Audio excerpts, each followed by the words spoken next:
truc hydraulique, les gars. Ah, les gars, et oui, parce qu'il y a des filles qui font le plastique. Ça, c'est bien. Là, ma femme va se débrouiller seule. Bon, bien raison. Jamais mieux servi que par soi-même, sachez-le.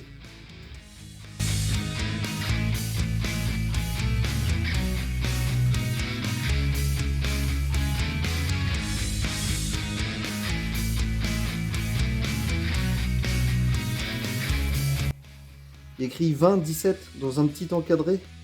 Vous voyez, ovale. Comme une pilule. Pareil, la pilule. C'est pour faire passer la pilule, justement. Donc ça, c'est la 20e semaine de 2017. Voilà, c'est ça que ça veut dire.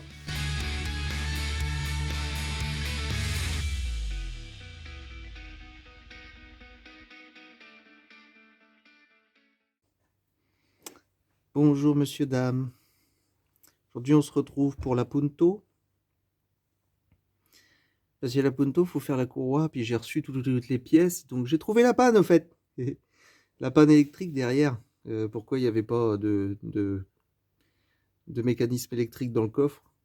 Eh ben, c'est parce qu'avec ma petite femme, on a trouvé qu'en fait, vous savez, dans le petit passage de câble, là, ça s'appelle une câblette, il me semble, de mémoire, au niveau du haillon, et ben, les grands malins, enfin les grands malins, non, c'est pour les grands malins, c'est que le plastique, c'est tellement de la merde que bah, ça a cuit, et puis bah, les fils, ils ont cassé, ils se sont effilochés, donc ils ont bouffé les autres, et puis les autres, et puis ils ont même été jusqu'à aller bouffer le tuyau du lave-glace. Donc en fait, tous les fils derrière sont coupés, je vous ferai voir ça un peu plus tard. Donc vu qu'il me manque des cosses à souder, parce que j'ai voulu le faire à l'étain, mais ça va pas, ça fait de la merde. Donc ma petite femme, elle a commandé ça, là, et puis sur son truc, là, rapide, et puis je vais recevoir ça d'ici peu de temps. Donc bah du coup, vu que j'ai reçu toutes les pièces de la voiture, c'est-à-dire les disques, plaquettes, courroie accessoires, pompe à eau, tendeur, filtre à air, filtre à huile, filtre à gasoil, filtre d'habitacle, support moteur, émetteur d'embrayage, enfin bref, huile moteur, liquide de refroidissement et enfin plein de trucs. Et ben là, je commence par ce qui m'emmerde le plus, donc la courroie accessoire, parce que là-dessus, c'est chiant. Donc j'ai démonté la joue d'aile, et je vous fais voir. Tout vite partout là-dedans. Et puis là, du coup, maintenant, il faut arriver à détendre un peu le tendeur de courroie, quoi, tendeur automatique. Et sortir la courroie, mais je voudrais pas enlever le support moteur, j'ai pas envie. Je vais essayer comme ça, mais je crois que je vais être obligé de l'enlever. Donc, une fois que j'aurai sorti la courroie, j'aurai défait le tendeur, je vais essayer de sortir la pompe à eau sans enlever le support moteur, j'aimerais bien. Et comme ça, après, je remonte tout propre, tout ça, et puis bah, ce sera fini. On passera à l'étape suivante qui consistera à faire le support moteur et ensuite l'émetteur d'embrayage, et puis après les disques et les plaquettes. Puis je finirai par le plus drôle, c'est les essuie-glaces. Bref, enfin, quoique des fois. Donc je vous laisse pour l'instant, je continue. Bisous. Bon, on a tout démonté. Donc, le compresseur de clim, la pompe à eau, la poulie qui va sur le bout du vilebrequin et l'alternateur qui est au bout. Donc vous contrôlez bien que la roue là, elle soit libre. Celle-là, là. Vous voyez? Ça tourne indépendamment, ça c'est important. Et là-haut, c'est pareil sur l'alternateur. Celui-ci, je ne sais plus. D'ailleurs, celui-ci, il est tout dégueulasse en dessous. Je sais pas ce qui s'écaisse. Il va falloir que je nettoie ça. Bref, on a tout sorti. Là, le tendeur qui est situé juste là au bout de mon doigt, là, c'est pareil.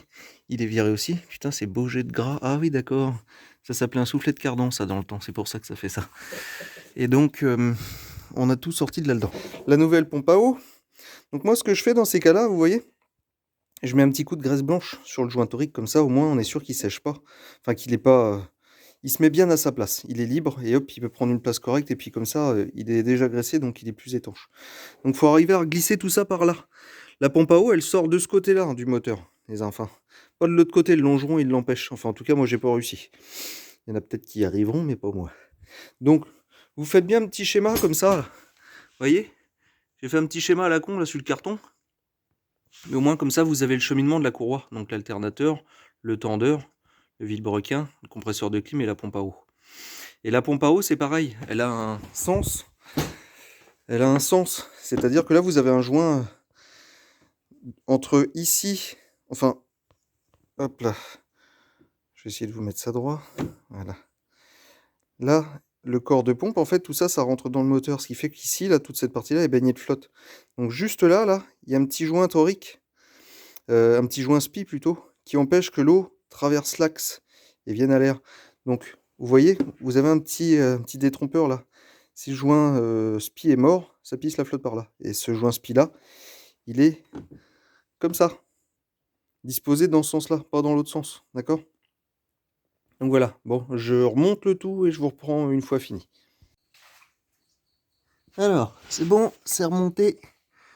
Je vais essayer de vous faire une vue magnifique. Aïe, comme ça. Donc, vous voyez la pompe à eau neuve, le tendeur neuf, la courroie remise à sa place. Et tout, il est bien. Ça fait une vue dégueulasse, je suis désolé, mais j'arrive pas à faire mieux. Donc là, j'ai plus qu'à remonter les garde-boue, enfin les pare-boue, et puis ce sera bon. Pour vidanger, là, le radiateur, enfin le circuit de flotte, vous voyez là? Voilà, il y a une petite vis sur le radiateur en fait. Quand on est dans le sens véhicule en fait, sur le côté gauche du radiateur tout en bas. Vous ouvrez là, ici, tac, ça pisse par là, hop, et voilà. Donc là, bah, vu que la pompe à eau, tout ça s'est changé, il n'y a plus qu'à resserrer les petites bestioles là, hop, tac, un coup de clé là-dessus, gentil hein, parce que c'est du plastique, et puis on refait la pointe flotte.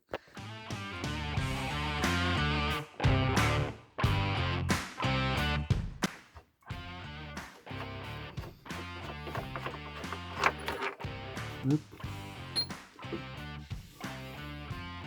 Voilà, ou non.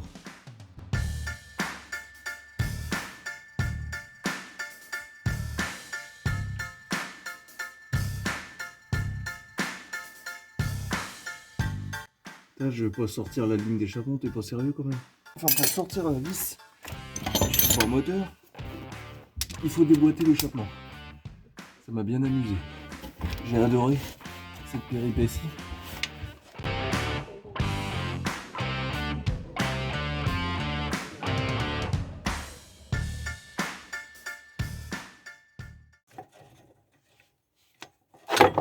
Yes! C'est bon ça!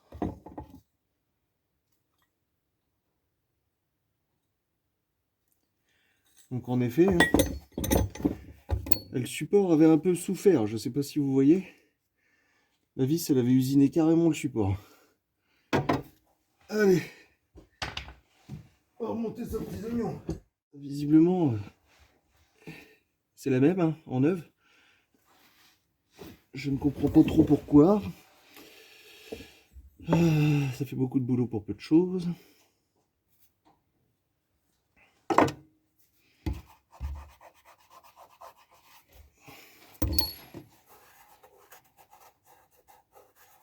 Voilà.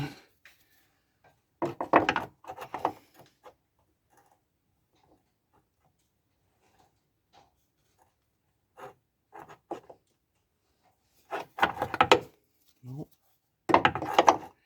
J'aurais plus de ça dans ce sens-là. Bizarrement.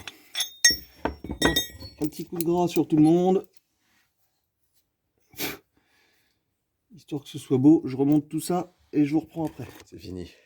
Enfin, c'est fini. Le support moteur est remonté. Donc en fait, l'autre, il n'était pas si abîmé que ça. J'ai trouvé le problème.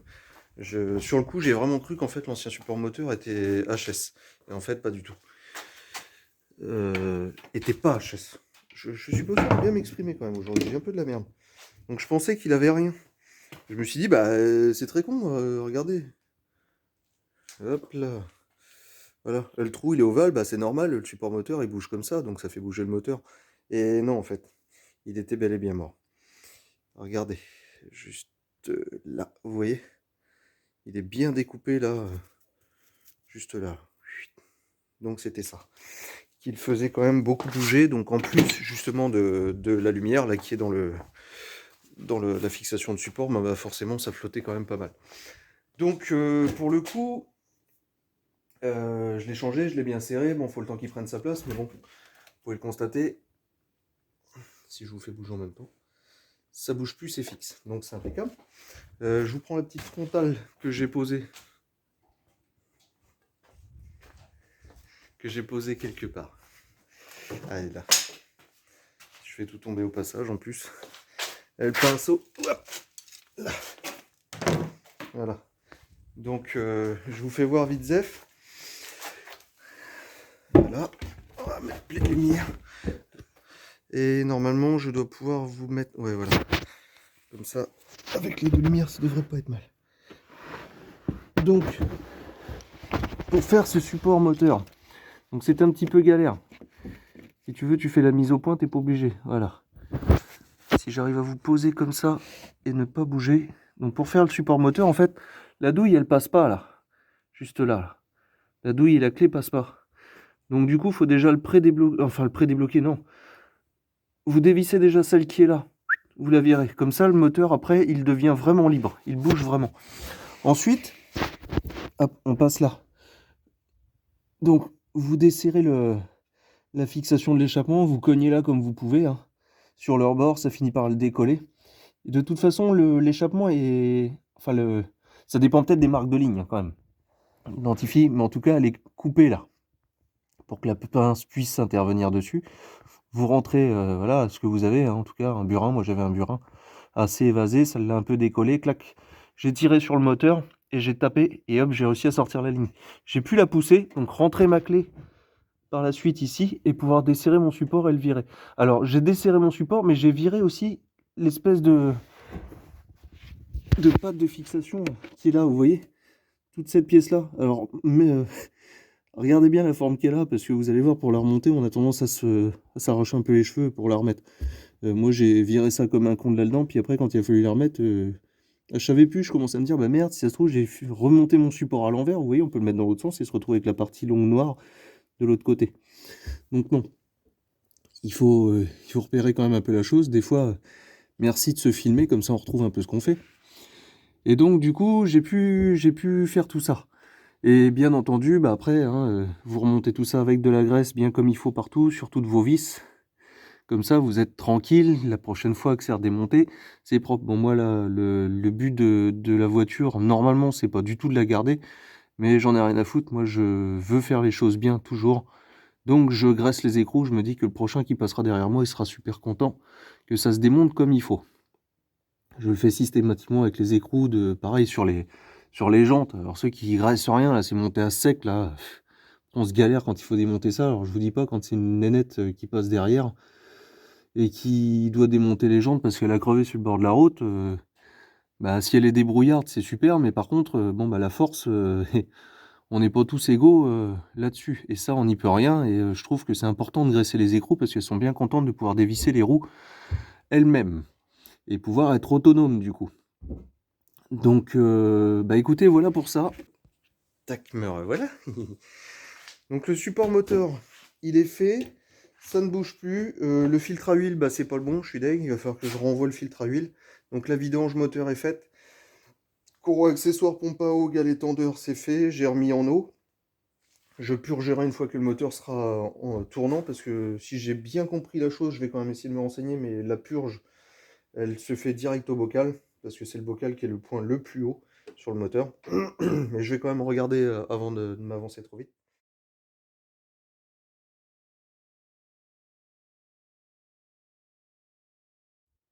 J'aurai le filtre à huile à faire. Là, la prochaine étape, ça va être les disques et les plaquettes, comme ça c'est fait. Ensuite, émetteur d'embrayage. J'ai remarqué dans le coin là, je vais avoir du mal à vous le faire voir, mais enfin bref, le début le bas de caisse en fait, ils sont pas pourris hein, du tout, mais la peinture est barrée, donc ça commence à se colorer un peu en rouille. Je vais refaire ça tout de suite avant que ça prenne de l'ampleur, donc je vais y passer un coup d'anti-rouille et mince, un petit coup de peinture. Je vais pas passer un coup de pétard. En plus, on est en plein hiver, donc ça caille, ça va avoir du mal à tirer en plus. Je vais pas me lancer dans un bout de peinture à 500 € juste pour refaire 3 cm². Je vais reprendre une peinture au code couleur. Je remets un petit coup de Blackson dans le bas de caisse, comme ça c'est propre. Un coup de peinture par-dessus et on n'en parle plus. Et ensuite, j'aurai les mécanismes de vitre. Enfin bref, voilà, le blabla, on avancera petit à petit, vous allez voir ça. Et puis bah après, on va voir si tout ça, ça fonctionne bien. Donc, je vous reprends pour la prochaine étape, ce sera les disques. Allez, à la prochaine. Bisous.